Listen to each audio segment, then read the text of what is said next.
In the sprawling halls of the Galactic Academy, beauty was currency. Among 1,000 species and cultures, perfection was worshipped. Gleaming scales, symmetrical wings, radiant fur, or glistening chitin. Students wore their looks like badges of honor. And then there was Vetra, born of the Zerani people, a race known for their fierce strength but rough, craggy appearance.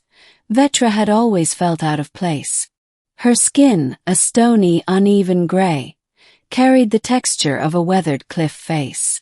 Where others bore shimmering tails or iridescent feathers, she had blunt claws and a heavy, armor-like shell across her shoulders. Her eyes, however, were startlingly vibrant, a deep violet that seemed almost too alive for her stony form. "Rockface," the beautiful Olarai twins whispered when she walked past. "Gravel girl," others laughed, flashing their perfect fangs or adjusting their silky antennae. Vetra learned to ignore it. She had not come to the academy to win a beauty pageant. She had come to train as a guardian, an elite protector of peace across the spiral worlds. But it still hurt. Every taunt, every cruel glance, piled on top of her, heavier than the stone plates she bore. Then came the day everything changed. The academy announced the trials of ascendance, a brutal 3-day ordeal to select the newest batch of guardians. Teams of 4 would be randomly assigned. Success meant instant elevation to guardian status, and respect beyond measure. Vetra was assigned to Team 47. When she entered the briefing hall, she saw them. A delicate-looking Thaler woman with translucent wings, a sleek, sinewy Vescan male with dagger-like legs, and a human. Humans were rare at the academy. This one stood slightly taller than her, dressed simply, without the extravagant colors or adornments others preferred. He had shaggy brown hair, a scar across one eyebrow, and an easy, disarming smile. "Name's Carter," he said, holding out a hand without hesitation. "You must be Vetra."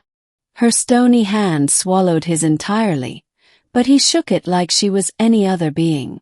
No flinch, no grimace, no mockery, just a smile. For the first time in cycles, Vetra's heavy heart lifted, just a little. Middle. The trials began brutally. Team 47 had to navigate Razorstorm fields, scale an endless basalt wall under fire, and outwit ancient automatons guarding the relic at the center of the maze. From the start, Carter treated Vetra like a pillar, not a burden. While the others hesitated to give her tasks, Carter leaned into her strengths. "You're the shield, Vetra," he said, grinning after she smashed through a thicket of living vines. "You're the one who's gonna get us through this." At first, the Thaler woman, Syria, and the Vescan male, Jorik, whispered and exchanged glances behind Vetra's back. They still saw only the rock face. But they couldn't argue with results. When acidic rain battered them, it was Vetra's tough hide that shielded them. When traps fell from the cavern's ceiling, it was Vetra who caught the deadly debris with her massive arms. And when the ancient guardians attacked, it was Vetra who stood in front, absorbing blows that would have crushed lighter beings.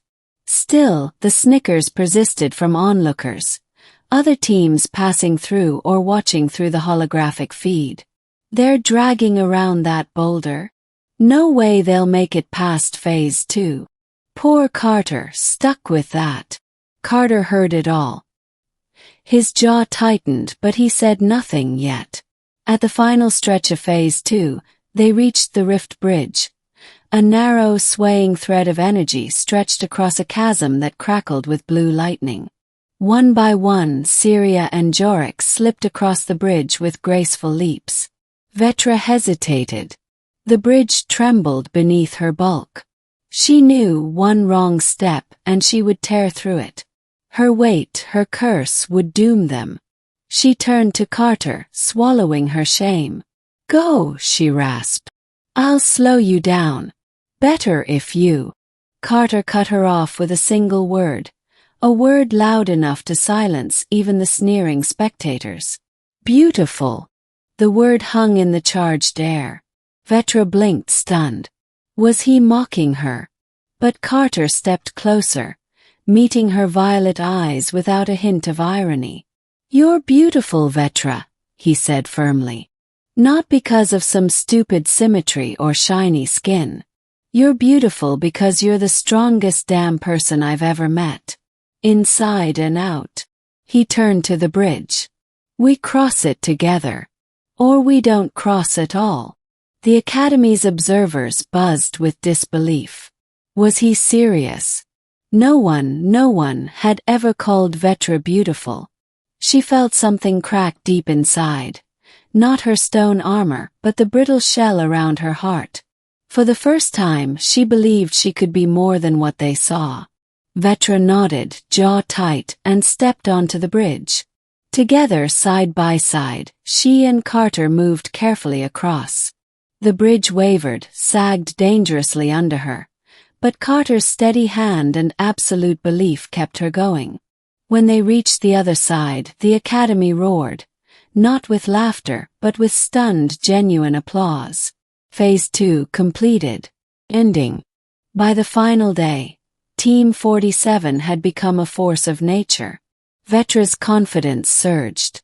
No longer shrinking from view, she led charges, took the heaviest hits, and strategized with Carter, her mind sharp and quick. Syria and Jorik, once dismissive, now deferred to her naturally, trusting her instincts. In the final test, a battle against an elite squad of training guardians, Vetra shone brightest.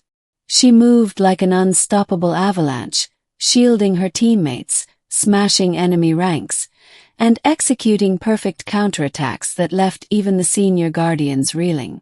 The final blow came when Vetra hurled herself between Carter and a searing plasma blast, catching the energy with her armored body and throwing it back, a feat of pure willpower and strength. When the judges declared Team 47 the victors, the Academy exploded with noise. No laughter now, but thunderous cheers. Later, during the formal induction ceremony, the head of the Academy, an ancient being of light called Master Solen, addressed the crowd. Today, Solen said, voice echoing through the crystalline hall, we welcome new guardians. And among them, one who has reminded us all that beauty lies not in appearance, but in courage, strength, and unwavering spirit. Vetra stepped forward, shoulders square, chin high.